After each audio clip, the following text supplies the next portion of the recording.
జై శ్రీమన్నారాయణ. ఆండాల్ తిరువడగలే శరణం. ఈరోజు మనం తిరుప్పావై 10వ రోజు యొక్క తాత్పర్యం తెలుసుకుందాం. ఆండాల్ తల్లి యొక్క సంకల్పం అందరూ కలవాలి.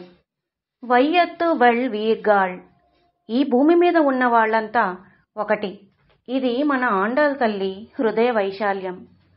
ఏ ఒక్కరూ కూడా మంచిని వదులుకోవద్దు అనేది అమ్మ ఔదార్యం.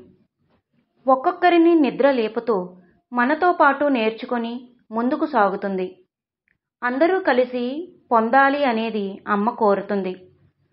శ్రీకృష్ణుడి వద్ద వ్రత పరికరాల కోసం అందరూ కలిసి వెళ్ళాలని కోరుతూ ఒక్కో గోపబాలికను లేపుతూ ఈరోజు 5వ గోపబాలికను గోష్ఠిలో చేరుస్తుంది.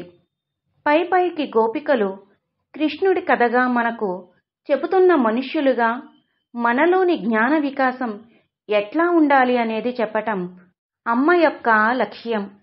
మానవ జీవితం అనగా సుఖదుఖాలు నదీ తరంగాలుగా ఒకదాని వెంట ఒకటి వస్తూనే ఉంటాయి. సుఖమైన దుఃఖమైన ఎప్పటికీ నిలిచి ఉండవు. అవి ఎలా మారినా నీవు మాత్రం మారకుండా ఉండాలి. సుఖదుఖాలు వచ్చినప్పుడు మనలో జరిగే ప్రక్రియను ఎట్లా క్రమబద్ధం చేసుకోవాలో భగవద్గీతలో శ్రీకృష్ణుడు చెప్పాడు. మన మానసిక ఏకాగ్రత చెడకుండా ఎట్లా చేసుకోవాలో చెప్పాడు. మానసిక ఏకాగ్రత ఎట్లా చెడుతుంది? అయితే దుఃఖం వల్లనన్నా లేక సుఖం వల్లనన్నా చెడుతుంది. సుఖం వచ్చినప్పుడు మిడిసిపడకూడదు. సుఖదుఖాలు ప్రమాదకరం కాదు. వాటి యందు మనం పెట్టుకున్న పట్టు ప్రమాదకరం. అలాంటి సమయంలో ఏకాగ్రతని పెంచుకోవాలంటే ఏం చేయాలి అనేది శ్రీకృష్ణ పరమాత్మ చెప్పాడు. దుఃఖేషు అనుద్విగ్నమనాః సుఖేషు విగత స్పృహః వీతరాగ భయక్రోధః స్థితాదిః మునిరుచ్యతే. మన జీవితంలో విజయం పొందాలని అనుకుంటాం. నిరంతరం వాడు తన లక్ష్యాన్ని మననం చేసుకుంటూ ఉండాలి. వాడినే ముని అంటారు. అలా కావాలంటే సుఖం వచ్చినప్పుడు ఒంటిపై స్పృహ ఉండకుండా చేసుకోకు. దుఃఖం వచ్చినప్పుడు మనస్సు ఉద్విగ్నం చెందకుండా ఉండాలి. మనకు వీటి యందు పట్టు ఉండకుండా చూసుకోవాలి. మనలోని రాగం భయంగా మారి క్రోధంగా మారుతుంది. ఈరోజు మన ఆండాల్ తల్లి లేపే గోపబాలిక ఇలాంటి జ్ఞానం కలిగి ఉన్నది. నోత్తు, మాకు నోము ఇంకా ప్రారంభం కాలేదు, కానీ నీ నోము అయిపోయింది. ఎందుకంటే ఫలితం నీకు ముందే లభించింది. చువర్కుం పుగుగిన్రా, నిద్రలో హాయిగా స్వర్గంలో ఉన్నట్లు ఉన్నావు.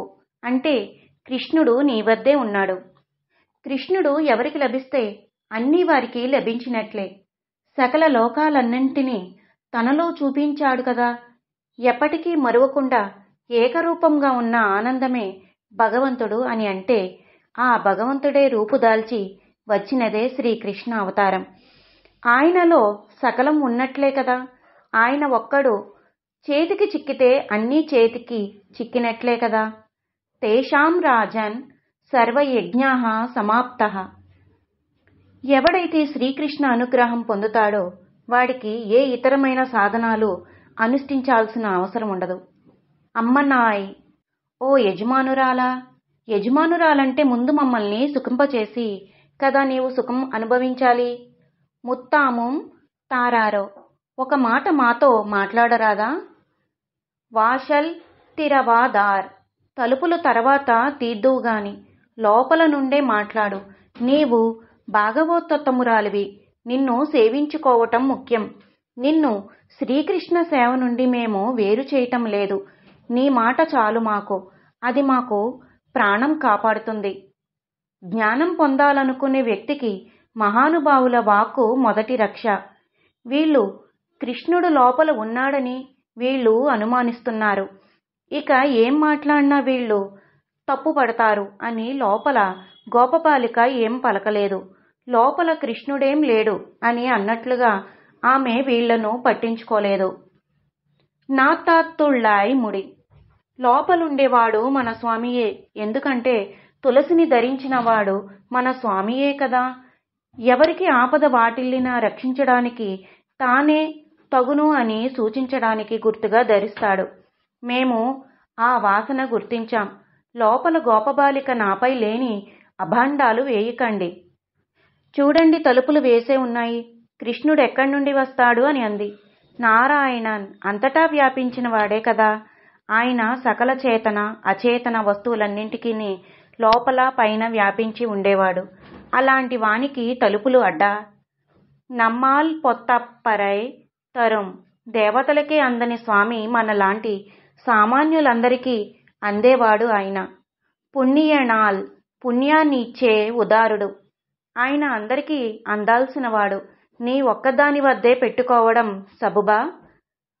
పండోరు నాళ్ ఇది వరకు ఒకనాడు కుత్తతిన్ వైవాళంద కుంభకర్ణను.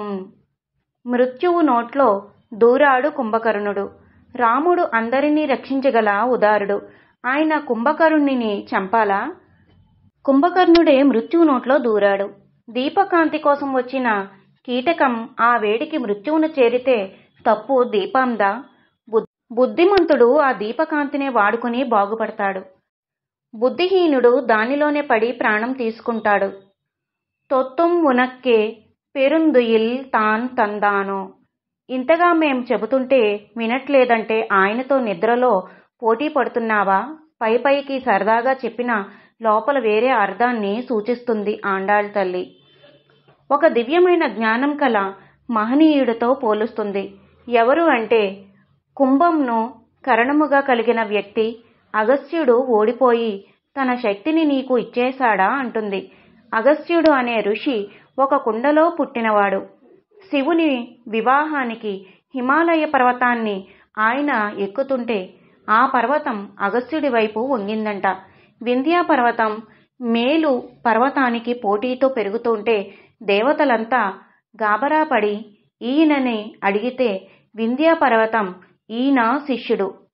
ఈయన దగ్గరకు రాగానే ఆ పర్వతం వంగి నమస్కారం పెడితే ఆయన తదాస్తు అని పెరుగుదలని వంచాడు.